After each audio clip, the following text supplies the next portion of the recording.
देश को दहलाने की तैयारी थी। साजिश भी पूरी तरह से रची जा चुकी थी, लेकिन इससे पहले कि प्लान अमल हो पाता, गुजरात एटीएस ने अलकायदा से जुड़े 4 संदिग्धों को गिरफ्तार कर लिया।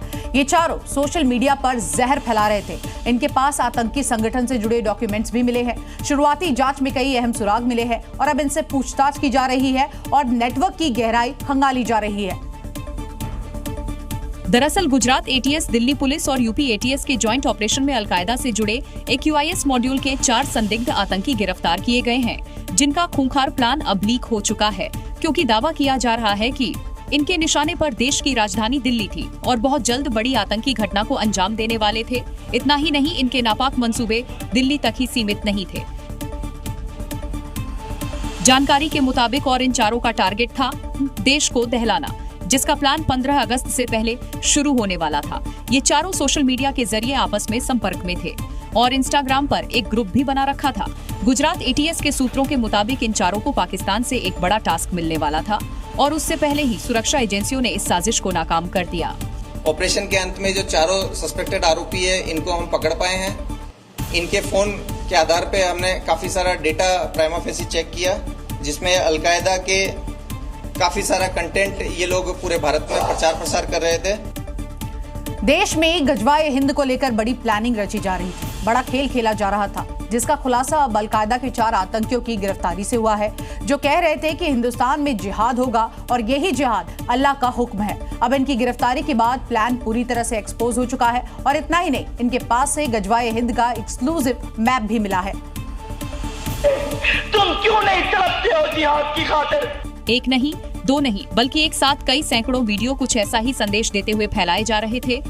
हिंदुस्तान के मुसलमानों को जिहाद के लिए उकसाया जा रहा था, गजवा-ए हिंद के लिए बुलाया जा रहा था और कहा जा रहा था कि ये जमात हिंदुस्तान में जिहाद करेगी, हिंदुस्तान में जिहाद करने वाले जहन्नम में नहीं जाएंगे। और अब वो मैप भी देख लीजिए, जिसके जरिए गजवा-ए हिंद को लेकर क्या तैयारी की गई थी और क्या क्या कहा गया। जमीन पर आपने सदियों हुकूमत की है, लेकिन आज ये कमजोरी, ये ज़ौफ़, ये मजबूरी और गुलामी क्यों है? तो देखा आपने कैसे मैप में मिडिल ईस्ट से बढ़ता हुआ दायरा कहां तक चला गया। इसमें भारत ही नहीं बल्कि आधी दुनिया के देश हैं। अब इन चारों आतंकियों के खूंखार प्लान और एक्सक्लूसिव मैप का खुलासा हो चुका है। ऐसे में गुजरात एटीएस के अलावा अब सुरक्षा एजेंसियां भी सतर्क हैं और वो इनके आका तक को गिरफ्तार करने की तैयारी में हैं। उत्तर प्रदेश में सबसे बड़े धर्मांतरण मामले में हर रोज नए खुलासे हो रहे हैं। जमालुद्दीन उर्फ छांगुर के धर्मांतरण के गहरे खेल में आपको बता दें, अब पुलिस की भूमिका पर भी सवाल उठने लगे हैं। छांगुर केस में गाजियाबाद के कमिश्नर ने बड़ी कार्रवाई करते हुए क्राइम ब्रांच के इंस्पेक्टर अब्दुल रहमान को सस्पेंड कर दिया है। इंस्पेक्टर अब्दुल रहमान पर धर्मांतरण गैंग में मिलीभगत का बड़ा आरोप लगा है और इसके बाद सवाल ये उठ रहे हैं कि क्या इस गैंग के मददगार वर्दी वाले लोग भी थे। अब्दुल रहमान पर छांगुर बाबा गैंग के अवैध धर्मांतरण रैकेट में मिलीभगत और पीड़ित परिवार को धमकाने का गंभीर आरोप है। ये कार्रवाई मेरठ के 2019 के एक मामले से जुड़ी है, जहां एक हिंदू लड़की का धर्मांतरण हुआ था और तब जब अब्दुल रहमान मेरठ के सिविल लाइन थाने में तैनात थे। उस वक्त छांगुर का धर्मांतरण रैकेट चल रहा था, जिसकी शिकायत एक एयर होस्टेस के द्वारा थाने में दी गई थी।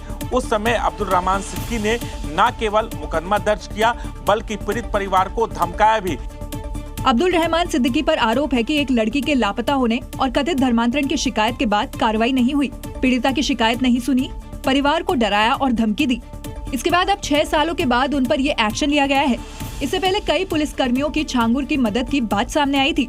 अब अब्दुल रहमान का सस्पेंड होना बड़ी मिलीभगत की तरफ इशारा करता है। अब्दुल रहमान सिद्दीकी या तो धर्मांतरण रैकेट की जाँच को दबा रहे थे या फिर कहीं न कहीं इस रैकेट को शह मिल रही थी। धर्मांतरण रैकेट के लिए काम करने वाले उन मुस्लिम युवकों की सच्चाई तो अक्सर सामने आती रहती है, जो हिंदू नाम रखकर ये काम करते हैं। लेकिन मेरठ में एक मुस्लिम युवक का नाम बदलकर मंदिर में काम करने का एक बड़ा मामला सामने आया है। मेरठ के दादरी स्थित इसी मंदिर में कासिम नाम का ये युवक भगवा धारण कर पूजा पाठ का काम कर रहा था। यहाँ आने वाले शिव भक्तों को ना तो इसकी भनक लगी और ना ही उन्हें इस बात का शक ही था, लेकिन कासिम इस मंदिर को छोड़कर खतौली शिव मंदिर चला गया था। कुछ दिनों बाद वो वापस इस मंदिर लौटा तो ग्रामीणों से उसका विवाद हो गया, जिसके बाद कुछ हिंदूवादी संगठन विवाद सुलझाने पहुंचे तो पता चला कासिम कृष्ण बनकर श्रद्धालुओं को धोखा देता आ रहा था। बस अपना धार्मिक पसंद नहीं आया, इसलिए धर्म बदला दिया। कासिम ने कब धर्म बदला और किससे दीक्षा ली, इन सवालों का सही जवाब देने से वो बचता रहा, जिसके बाद स्थानीय लोगों ने उसे पुलिस के हवाले कर दिया। Zee News।